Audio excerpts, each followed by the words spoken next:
অন্যদিকে ফলতা বিধানসভার হাসিমনগর এলাকায় তুমুল বিক্ষোভ। বিজেপি কর্মীরা তারা বিক্ষোভ দেখালেন। তাদের অভিযোগ যে ভোটের পরেও হামলা চলছে, বিজেপিকে ভোট দেওয়ায় হামলা চালাচ্ছে তৃণমূলের দুষ্কৃতীরা, এমনই দাবি ওই বিজেপি সমর্থকদের।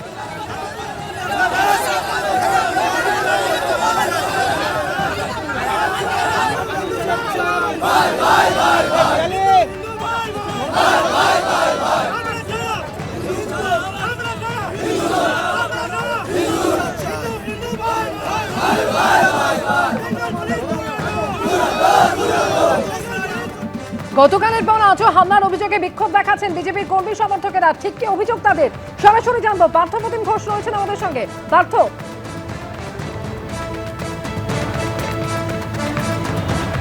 দেখো এই মুহূর্তে ছবিটা দেখাবো যে হাসিমনগরে আমরা রয়েছি, ফলতার, এবং সেই ফলতার হাসিমনগরে বাহিনী, কেন্দ্রীয় বাহিনী, পাশাপাশি হচ্ছে পুলিশ বিশাল সংখ্যায় মোতায়েন রয়েছে। গ্রাম বাসিন্দারা তারা বিক্ষোভ দেখাচ্ছে এবং দেখলেই বুঝতে পারছো যেখানে পরিস্থিতি বর্তমানে কি রয়েছে সেটা তোমাকে দেখাবো। যারা যেটা অভিযোগ করছে যে 29 তারিখে যে নির্বাচন হয় এবং তার পরবর্তীকালে তাদের উপরে হামলা হচ্ছে বলে অভিযোগ, তাদেরকে হুমকি দেওয়া হচ্ছে বলে অভিযোগ, কারণ তারা বিজেপির সমর্থক, কেউ বিজেপিকে ভোট দিয়েছিলেন তার জন্য। গ্রাম বাসিন্দারা তারা কিন্তু বিক্ষোভ দেখাচ্ছে দক্ষিণ 24 পরগনা ফলতা বিধানসভা কেন্দ্রের এই হাসিমনগরে, এবং সেক্ষেত্রে যারা এখানকার বাসিন্দারা তারা তাদের সঙ্গে পুলিশের সঙ্গে একদম বচসা হচ্ছে, এবং সেই বচসার পাশাপাশি তারা যে বিষয় বলছেন যে তারা হচ্ছে তৃণমূলের পঞ্চায়েত প্রধানকে গ্রেপ্তারের দাবি জানায়। ওই দারোগা সাহেব মারবে কেন? তাহলে আমরা কেন মারতে পারি না? ওই দারোগা সাহেবের শাস্তি চাই। হিন্দি নেই বলেন, আমাকে থামতে হবে, বাংলায় বলেন। ওই পুলিশটার জন্য লাঠিচার্জ হয়েছে, কিসের জন্য? আমরা বিচার চাইছি। আপনারা দাদা আপনারা এখন কি? হ্যাঁ, আমরা ওকে শাস্তি চাইছি, ওকে নিয়ে আসুক। ওই ইসলামিল চকদার, হ্যাঁ এখানে প্রধান। আমার বাড়ি, আমার বাড়িতে থাকার ওই জায়গায় তাহলে আপনাদের কি করেছে? আপনাদেরকে অত্যাচার করেছে, মেরেছে, এবং মেয়েদের সবাইকে ভয় দেখিয়েছে। দেখুন এই ভয়টা কেন দেখাবে? আমরা তো যথেষ্ট ভোট দিয়েছি, অর্থাৎ বুঝতে পারছো ছবিটি, সেটা হচ্ছে যে একেবারে গ্রামের বাসিন্দারা তারা হচ্ছে এখানে নেমে একেবারে বিক্ষোভ দেখাচ্ছেন। ভিতর দিকে ছবিটা আরও দেখাবো, আমার সহকর্মী ভগবান শাহকে দেখাতে বলবো। ভেতর দিকে একবারে জাতীয় সড়কের সামনে তারা কিন্তু আন্দোলন করছেন, গ্রামের বাসিন্দারা সে আন্দোলন করছেন, তারা বিক্ষোভ দেখাচ্ছেন এবং বিক্ষোভে ফেটে পড়েছেন।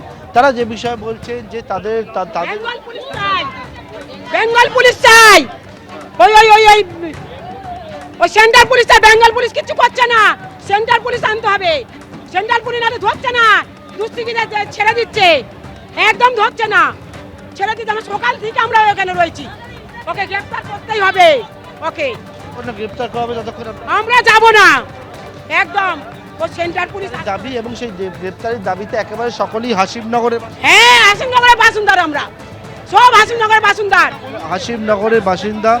আমরা চাইছি জাহাঙ্গীরের শাস্তি হোক। হ্যাঁ, জাহাঙ্গীর ইসরাফিলের খুব অত্যাচার করছে আমাদের ওপরে।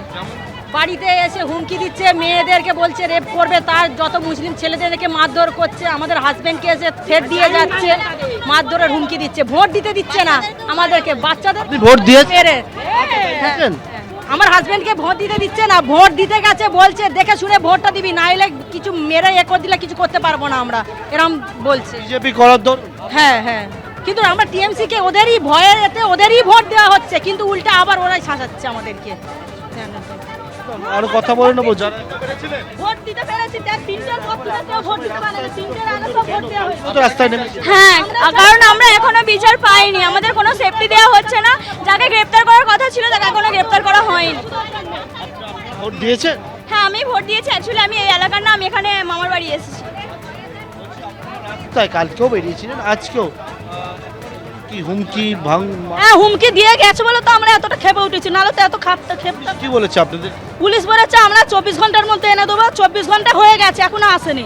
24 ঘন্টার সবাইকে প্রধান ইসরাফিলকে এনে দেবো 24 ঘন্টার মধ্যে। 24 ঘন্টা হয়ে চলে গেছে, না এখানে নেই। ফের বললো 3 ঘন্টার মধ্যে আনবো, 3 ঘন্টা হয়ে গেল, চলে গেছে, এখনো 3 ঘন্টার পরে আবার কি বলছে এখনো নেই।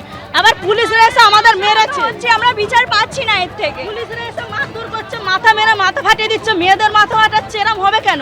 বুঝতেই পারছো যে ঠিক কি পরিস্থিতি। এটা হচ্ছে পলতা বিধানসভা কেন্দ্রের মধ্যে হাসিমনগর, যে হাসিমনগর একেবারে গ্রামের বাসিন্দা তারা রয়েছেন, কেন্দ্রীয় বাহিনী, র্যাপিড ফোর্স, রাজ্য পুলিশ তারা এখানে রয়েছেন এবং থেকে তারা যাতে কোনো রকমভাবে যারা বিক্ষোভ দেখাচ্ছেন তারা জাতীয় সড়কের ওপর গতকালকে উঠে রাস্তা অবরোধ করেছিলেন সেটা যারা করেন সেই চেষ্টা করছেন। একেবারে এই ভোটের পরে তাদের ওপরে হামলা হচ্ছে বলে তৃণমূলের বিরুদ্ধে অভিযোগ তুলে এই এলাকার বাসিন্দারা তারা কিন্তু বিক্ষোভে ফেটে পড়েছেন। ধন্যবাদ পার্থ তোমাকে। এবিপি আনন্দ, এগিয়ে থাকে, এগিয়ে রাখে।